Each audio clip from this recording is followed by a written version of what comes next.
Let's bring in Coach Wannstedt, who's now on the broadcasting for the Bears. Am I right when I say that on building a team with the hidden secret to that Cowboy dynasty, Coach, was that you guys were cheap, young, and good. I mean, well, I don't think we were cheap as much, Danny. We were the lowest paid coaching staff in the NFL. I mean, I was the defensive coordinator at the end, assistant head coach of the Dallas Cowboys, and I think I was making $115,000. That's insane. And had to be the lowest DC for a guy that was in Super Bowl contention in the league. Well, and the reason was, and Jimmy talked to us about it, and Jimmy wasn't making that much money. When Jimmy took that job at Dallas, Jerry says, I can pay you $1 more and you're making it Miami. And Jimmy said, I mean, the reason was Jerry truly, give Jerry Jones some credit, Dan. He invested everything he had. He did. And he cashed out all his accounts, everything he had, and put every dime into the Dallas Cowboys when he purchased them.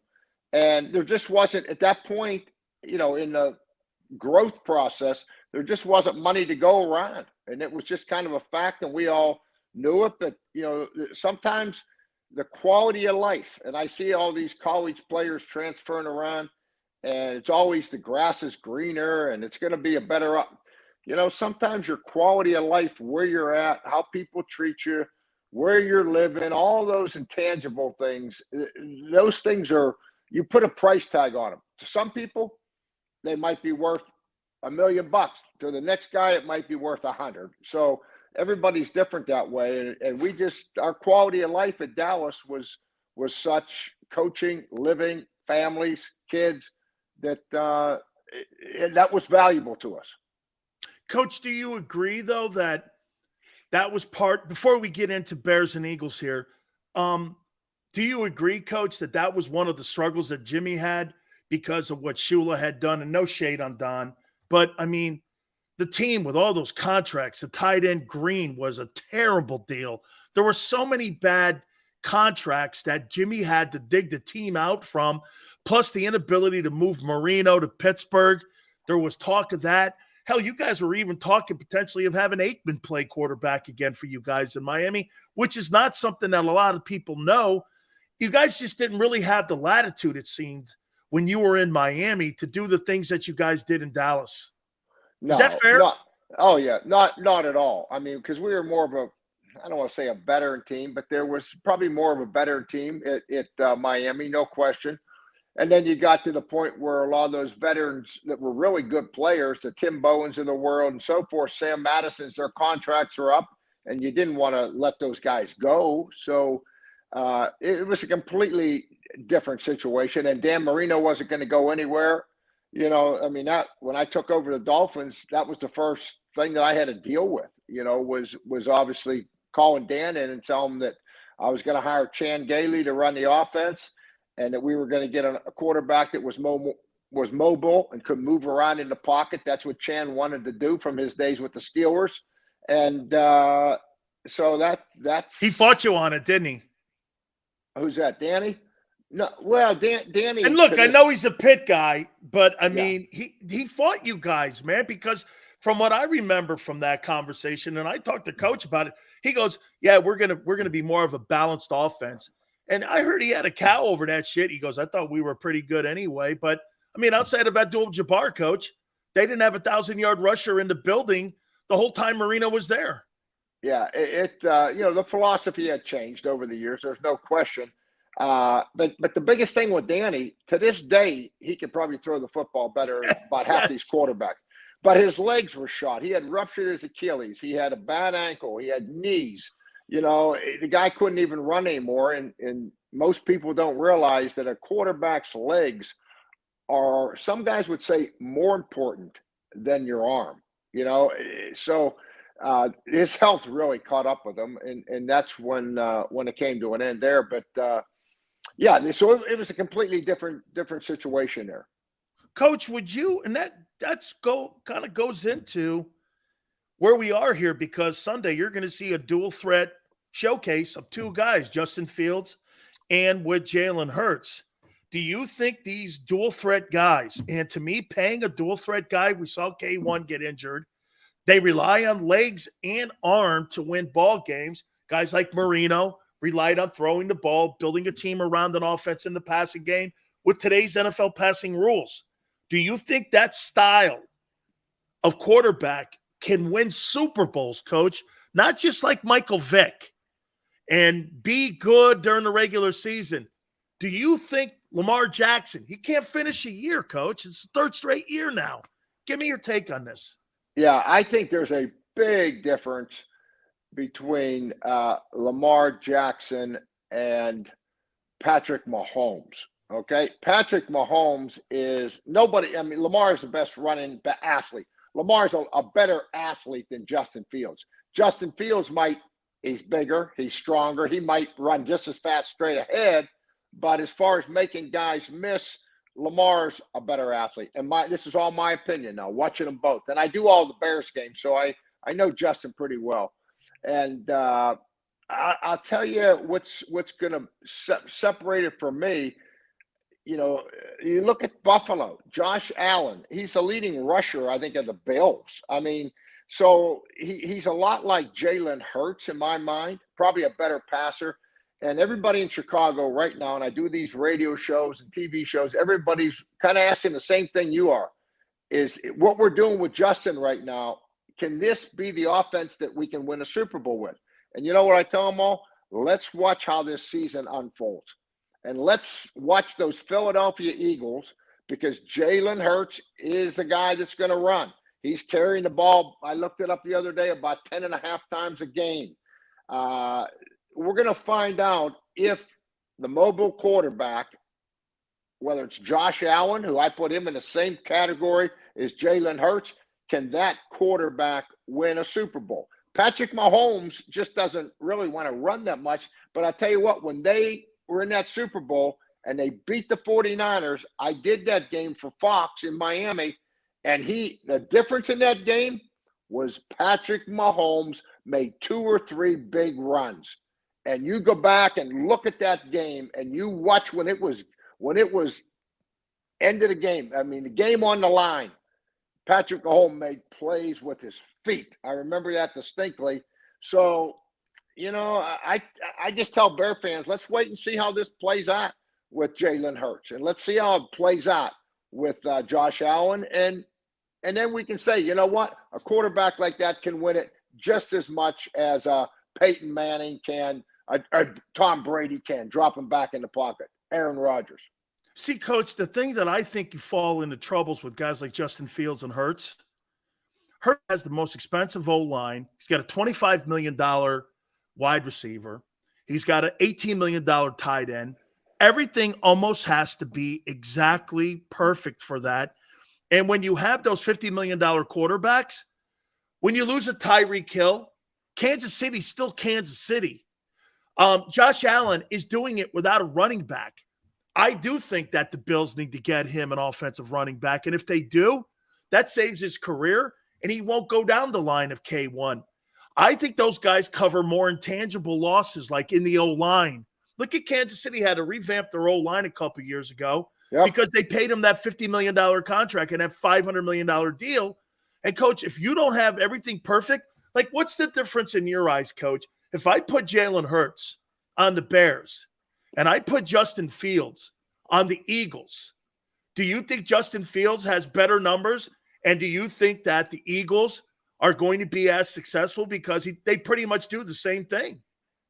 I don't know. I would not say Justin Fields would have better numbers. No, because I think Jalen Hurts is completing the football. I've seen him complete deep balls. You know, I got to see a little bit more of the passing with Justin Fields. We need to see what he does these next 3 or 4 games because he's still, in my mind, we know what he does great, but you know when he's got to drop back and he's behind 10 or the game's even, I still got to see him take the ball, take it the length of the field, and win the game for him. I think that's the biggest thing right now that Chicago fans are just waiting to see with Justin Fields. Not doing it with his legs, making some big-time pass plays. Coach, why are the Bears 3-10? They're the number one run team in the NFL. Eagles are 2 coming into the Sunday game, but why are they 3-10? Well, their whole receiver course doesn't make as much as the receiver for the star receiver for Philadelphia. A.J. Brown makes $25 million. And I think the total salary for the Bears receivers might be $18 million. Check it out. I'm total for the whole group. That's crazy. Together. So Danny, they got about 125 in cap money next year. That's insane. I mean, they got draft picks. They're starting a lot of young players. They got rid of Akeem Hicks. They got rid of Robert Quinn. They got rid of Khalil Mack. They got rid of Danny Trevathan. Okay, I mean, so they moved a lot. The tight end that was at Green Bay, I'm trying to think of his name now. They moved a lot of people, and so they've got that cap money next year. They got extra draft picks next year. I mean, this is not. The Bears remind me a lot. I'll tell you what they're doing good though, Danny. And I'm a big fan of Matt Eberflus as a quarterback. Because the Bears aren't committing a lot of dumb penalties. They aren't committing dumb turnovers. They're giving phenomenal effort. And I always judge a team, particularly a defense. When I was a head coach, if guys are running wide open, I'm calling my defensive coordinator and I'm saying, listen, either the players don't understand this defense, okay, or the defense stinks because they're catching 40-yard touchdown passes with nobody around them. If they're catching 40-yard touchdown passes and their guy is out jumping our guy, Danny, now I got to go get better players. And that's kind of where the Bears are at. I mean, the Bears can't get a sack. They've had 1 sack, I think, in the last 7 weeks, okay, wow, with their front guys. And they're trying their tails off. They're giving phenomenal effort. They're just not good enough. I mean, and that's what's happened with the run game with the Bears. So, it reminds me of those early days in Dallas. Yeah. And I remember this, and I've told the Bears coaches this. I said, I remember having a conversation with Jimmy. We were like 0-4, 0-5, and I remember saying, everybody's running this 3-4, and they're running this Eagle defense. We're running this. Everybody labeled us as the college 4-3.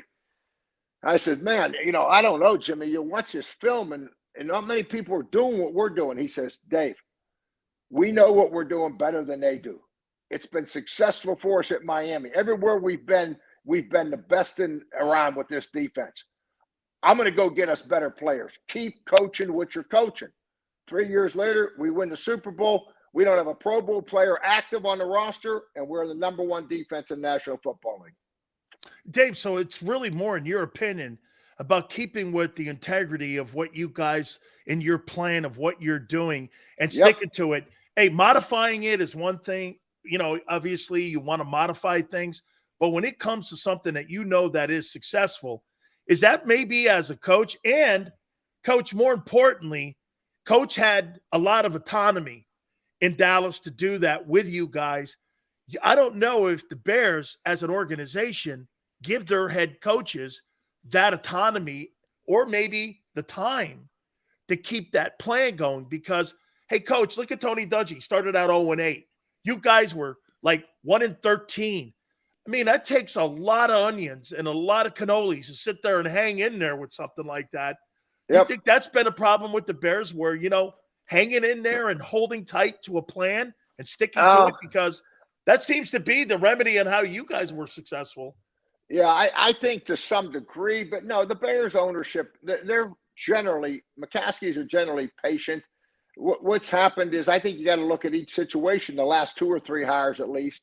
And, it just seemed that Matt Nagy, was kind of an offensive-minded guy, and we had a lot of penalties. We couldn't run the ball. There was games we had more penalties than we did rushing yards. I mean, so, Chicago's a tough town. They wanted to see you run the ball and play defense, and this is not a city. It's a lot like Philly where, if the Bears win a game 13-10, people are happy as can be. That ain't happening in Miami. That ain't happening in San Diego. So, They just got to stay with the plan, and I think next year you're going to see some significant improvement with this team. I really do.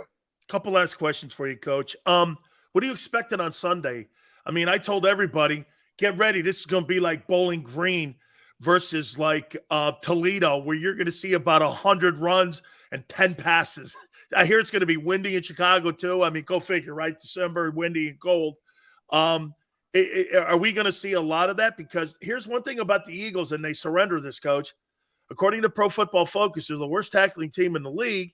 And if you don't have lane integrity on this kid, and plus with the running game, I mean, the Bears are number one in the NFL. I'm not saying the Bears win this game, put up enough points, but it could make it interesting. And what the Bears have to do is make it a fourth quarter game. Am I right? Absolutely. If they can get it to the fourth quarter, they have a chance. I'll tell you, it's going to be a high of 20 on Sunday. So you're right. It's going to be cold, real cold, down there on the lakefront. And I'll tell you what, when I look at the Eagles close, you know, they're a top 2 or 3 team on offense, top 2 or 3 team on defense. People say, is their defensive line good enough to rush the passer? Daniel Jones from the Giants is a good athlete. They sacked him 7 times last week. But the one thing that really impresses me with the Eagles, they are number 1 in the NFL in turnover margin. And I'll tell you what, it is damn tough. If I'm the head coach of the Bears today, I know what we're in for on offense with the Eagles. I know what we're in for with their defense. But now they're a team that does not give you the football. And boy, so they're, you know, that makes it tough. That makes it real tough. And that's why the Eagles, in my opinion, are the best team in playing the best football right now. Not only offense, defense, Danny, but they don't give you the ball. And they make teams earn everything. And that's tough to do in this league. Finally, Coach, if you were preparing and looking at Eagles and 49ers, what team would concern you the most as you make it towards the playoffs? I'll tell you what, I watched that 49er team, and Coach, they beat up the Tua and the Dolphins. They beat up the Bucs. They beat a Seattle team, and all 3 of those teams have something in common. They're in the playoff hunt right now, whereas the Eagles have beaten the Giants. I don't think the Giants are a playoff team. I think they're coming back to earth now. They're playing some lesser teams. You're playing a 3-win Chicago team here. I don't know, man. That 49er team, they're very talented. I like the 49ers a lot, but I like the Eagles more. I think the Eagles are the most complete team in the National Football League. You know, a lot of these teams, you look at them and you say, wow, you know, their offense is really good or their defense is really good. You know, take a look close at the Eagles, man. There's not many holes in this thing. And I think that Jalen Hurts, and 3 years ago, I was doing a Fox show, and I said, I don't think he'll finish the year. I think Gardner Minshew will end up being the starter. But I'll tell you what, everybody that I've talked to at Alabama, Oklahoma, they say that this kid's got the winning intangibles that come from the good Lord. You know what I mean? You don't coach that into the kid. He has it. He has it. And he's been there and he's done it. You know, that's something that the 49ers don't have. You know, I mean, Purdy might be a Hall of Famer. I don't know. But he's got a long way to go, in my opinion, before you start talking about him and Jalen Hurts. Please.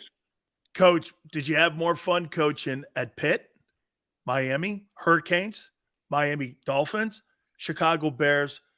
You got to tell the truth. You had a lot of fun coaching us maniacs at Miami. You had to have. You had to have. You never knew what to expect. Well, no, I knew what to expect. You know what? I was the first guy off the bus, and my only thought was making sure everybody was on the bus and got off. If you guys got off the bus, I felt good. That was the issue, you know. Coach Wannstedt used to start our practice out with pursuit drill. It was the greatest drill. I have my daughter plays rugby, and I have them because you guys taught us angles. Right. On how to consistently, because you guys used to always say football's a game of angles. You rarely do anything head up. And so Dave used to come up to me and he'd look over, there's Jerome, and he'd look over at me and go, I don't know, Sileo, you're a pretty good player, man, but I could eat a bowl of soup off your head. I don't know. We had a lot of fun, Coach. I'll say it one more time as we get into the holidays. I love you, Butch and Dave Campo and every one of those guys. It was the greatest time in my life outside of my family and outside of my daughter being born. I tell you, being drafted in the NFL, all the things I had in my life because of what happened at Miami with you guys. You guys are today, you know what? Yeah, I tell these people this all the time. You guys today are the same people you were 35 years ago. That's a testament to coaching and to being people to us. You guys were, man. And we're still close like that. It's funny. Butch was texting me last week about something with his son, who's a coach. And I was talking with Jimmy this morning. Jimmy and I were talking, and he was down the Keys, and of course, we were in Chicago, and we were laughing a little bit and talking about some stuff. And then this afternoon, my phone rings, and it's Coach Wise, and he just had a hip replacement. Oh, gee. And so we were talking about that. And so, I mean, it's what you're saying is right. Nothing's really changed from that perspective. It really hasn't. Coach Wise is the only guy I've ever heard that the Buffalo and Colorado almost ran him over. I got kicked by that damn Trojan horse out there in UFC too. At halftime, coming up the tunnel, and the damn legs went out from under him when they start shooting fireworks off. Crazy story. We don't have time now, but that's for another session. Thank you so much, Coach. I appreciate it. Thank you. Happy holidays to you, Coach. Send you, Danny, you and your family, buddy. Bye-bye. Thank you very much. Coach Dave Wannstedt. I got to take a quick time out. I'm up against the post here. Let's do it. Hit the like button. Keep it here on the National Football Show. Post-game show with Seth Joyner